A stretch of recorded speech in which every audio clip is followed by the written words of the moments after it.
क्या तुमने कभी कोई ऐसी तस्वीर देखी है जो तुम्हारे अंदर कुछ तोड़ दे, कुछ ऐसा जो शब्दों में बयां न हो सके? मैंने देखी है, और आज मैं तुम्हें उसी तस्वीर की कहानी सुनाने जा रहा हूं। कहानी जिसने मेरी जिंदगी को हमेशा के लिए बदल दिया। मेरा नाम कबीर वर्मा है। पेशे से फोटोग्राफर हूं और जुनून से मैं चेहरों के पीछे की कहानियां पकड़ता हूं। मैं कैमरे के लेंस से दुनिया को नहीं देखता, मैं उन अनकहे राजों को पकड़ता हूं जो हर इंसान अपनी आंखों में छिपाए रखता है। मेरी तस्वीरें सिर्फ रोशनी और परछाई का खेल नहीं होती, वो गवाह होती हैं। एक दिन मेरी नई फोटो प्रदर्शनी में लोग तारीफ कर रहे थे, तस्वीरें देख रहे थे, लेकिन एक तस्वीर के आगे सब ठहर गए। हॉल में सन्नाटा छा गया। वो एक लड़की की तस्वीर थी। उसकी आंखों में एक ऐसा डर था जैसे मौत उसके बिल्कुल पीछे खड़ी हो, हर पल उसे निगलने को तैयार। उसकी पलकें फटी हुई थीं और चेहरा सफेद पड़ गया था, जैसे उसने अभी अभी कोई ऐसा भयानक मंजर देखा हो जो उसकी रूह तक को कपा गया हो। उस तस्वीर को घूर रही थी एक औरत, एसीपी सिया राठौर। उसकी आंखें तस्वीर पर ऐसे गड़ी थीं जैसे वो उसमें कोई सुराग खोज रही हो। उसका चेहरा पत्थर जैसा था, लेकिन मुझे उसकी आंखों में एक अजीब सी बेचैनी दिखाई दी। उसने मुझसे पूछा, ये लड़की कौन है? उसकी आवाज में एक अजीब सी गंभीरता थी जो मुझे चौंका गई। मैंने कहा, पता नहीं। 1 साल पुरानी तस्वीर है, एक शूट के दौरान ली थी। बस एक पल, और वो फिर कभी नहीं दिखी। मेरे शब्द जैसे हवा में घुल गए। मुझे खुद नहीं पता था कि मैं उस लड़की के बारे में इतना कम क्यों जानता था। वो एक अचानक खींचा गया शॉट था जो मेरी यादों में भी धुंधला पड़ चुका था, पर सिया ने वही पल पकड़ लिया। उसकी आंखें मुझ पर टिक गईं, जैसे वो मेरे अंदर कोई झूठ तलाश रही हो। एक पल उसने दोहराया, उसकी आवाज में अब संदेह झलक रहा था। तुम एक ऐसे चेहरे को भूल सकते हो जिसमें इतना भयानक डर हो। मुझे लगा जैसे उसने मेरे जख्म पर नमक छिड़क दिया हो।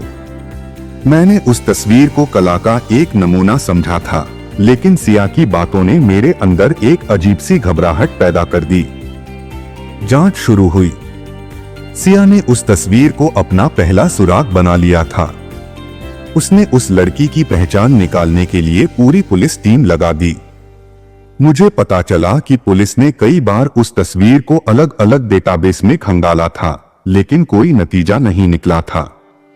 सिया की लगन और जुनून ने मुझे हैरान कर दिया। उसकी एक एक हरकत में एक शिकारी सी फुर्ती थी जो अपने शिकार का पीछा कर रहा हो। तस्वीर से लड़की की पहचान हुई। नाम था अलीना मल्होत्रा। वो 1 साल से लापता थी और पुलिस ने केस क्लोज कर दिया था, यह मानकर कि वो भाग गई होगी या किसी अपराध का शिकार हो गई होगी। लेकिन सिया को शक था। उसका मानना था कि अलीना का गायब होना एक साधारण मामला नहीं था। उसे लगा कि उस तस्वीर में छिपा डर कोई कहानी कह रहा था, एक ऐसी कहानी जिसे सुना जाना जरूरी था। और मुझे पहली बार एहसास हुआ कि शायद मेरी खींची तस्वीर कोई कला नहीं, एक गवाही थी। एक खामोश गवाही जो चीख चीख कर कुछ कहना चाहती थी। हम नैनीताल पहुंचे, जहां अलीना ने आखिरी बार सोशल मीडिया पर पोस्ट किया था, अगर मुझे कुछ हो जाए तो मेरी आखिरी लोकेशन यही थी। हिल व्यू रिजॉर्ट। नैनीताल की सर्द हवा में एक अजीब सा सन्नाटा था जो मेरे दिल को भी छू रहा था। पहाड़ों की खूबसूरती के पीछे एक गहरा रहस्य छिपा था। रिजॉर्ट के स्टाफ ने बताया वो एक लड़के के साथ आई थी। नाम था राहुल। स्टाफ ने उसे हंसते खेलते देखा था, लेकिन किसी को भी उनकी बातचीत या उनके हाव भाव में कुछ भी असामान्य नहीं लगा था। जब रजिस्टर चेक किया गया तो राहुल की आईडी फर्जी निकली। स्टाफ भी हैरान था। उन्हें लगा कि राहुल एक सामान्य पर्यटक था। यह सुराग एक ऐसी दीवार की तरह था जिसके पीछे का रास्ता अभी भी अस्पष्ट था। अब शक मुझ पर था। पुलिस के लिए मैं भी एक संदिग्ध बन चुका था। सिया मेरे स्टूडियो पहुंची। उसकी नजरें मेरे हर एक सामान को स्कैन कर रही थीं, जैसे वो मेरे अंदर कोई छुपा हुआ राज ढूंढ रही हो। एक कमरा था जिसे मैं किसी को नहीं दिखाता। वो मेरा निजी संसार था, मेरी तस्वीरों का संग्रहालय। उस कमरे की दीवारों पर थीं दर्जनों तस्वीरें और उनमें थी अलीना, उसकी अलग अलग पलों की तस्वीरें। वो मुस्कुराती हुई, सोच में डूबी हुई, और फिर वो अंतिम तस्वीर जिसमें उसकी आंखों में खौफ था। मैंने चुपचाप दरवाजा खोला। मेरी आवाज कांप रही थी। मैंने उसे मारा नहीं, मैंने सिर्फ तस्वीर खींची थी। मेरे शब्दों में एक अजीब सी लाचारी थी। उस पल तस्वीर गवाही बन चुकी थी, मेरे खिलाफ एक खामोश गवाही। सिया की नजरें मेरी आंखों में गड़ी थीं, जैसे वो मेरे अंदर छिपा डर पढ़ना चाहती हो। मुझे लगा उसने शायद मेरे चेहरे पर भी वही डर देखा था जो अलीना की आंखों में था। तभी सामने आया एक नाम, डॉक्टर रोहित सेठी, एक मनोचिकित्सक। अलीना उसकी क्लाइंट थी। सिया ने डॉक्टर रोहित के रिकॉर्ड्स खंगाले और जो सामने आया वह दिल दहला देने वाला था। डॉक्टर रोहित अलीना का इलाज नहीं, एक खेल कर रहा था। वो अलीना को ऐसी दवाएं दे रहा था जो उसकी याददाश्त मिटा दें। अलीना को एक नई पहचान दी जा रही थी, जबरदस्ती। डॉक्टर रोहित उसे अपने नियंत्रण में रखना चाहता था, उसे अपनी कठपुतली बनाना चाहता था। वह एक शैतान था जो मरीजों के साथ खिलवाड़ करता था।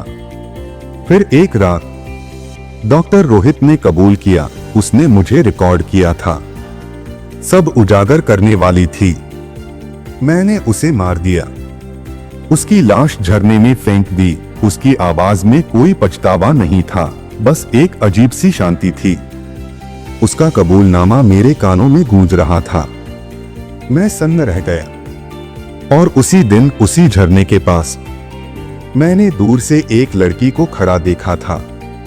मैंने बिना कुछ सोचे शटर दबा दिया। क्लिक। वो अलीना की आखिरी तस्वीर थी, उसकी आखिरी सांसों का प्रमाण। उस पल मुझे नहीं पता था कि मैं किस दर्दनाक सच्चाई को कैद कर रहा हूं। डॉक्टर रोहित जेल गया। सिया ने केस बंद किया। उसने मुझे बताया कि मेरे कैमरे ने ही अलीना को न्याय दिलवाया था। लेकिन मेरे लिए कहानी वहीं खत्म नहीं हुई। हर रात मैं उस तस्वीर को देखता हूं और वो आंखें मुझसे पूछती हैं, जब तुमने मुझे देखा था तो मुझे बचाया क्यों नहीं? उसकी आंखों का डर अब भी मेरी रूह तक को कपा देता है। मैं कुछ नहीं कह पाता। मेरी आवाज मेरे हलक में फंस जाती है, क्योंकि कुछ तस्वीरें बस तस्वीरें नहीं होती, कुछ तस्वीरें चीखती हैं। पर अफसोस हम अक्सर उन्हें सुन नहीं पाते। क्या तुमने कभी ऐसी कोई तस्वीर देखी है जो तुम्हें हमेशा के लिए बदल दे?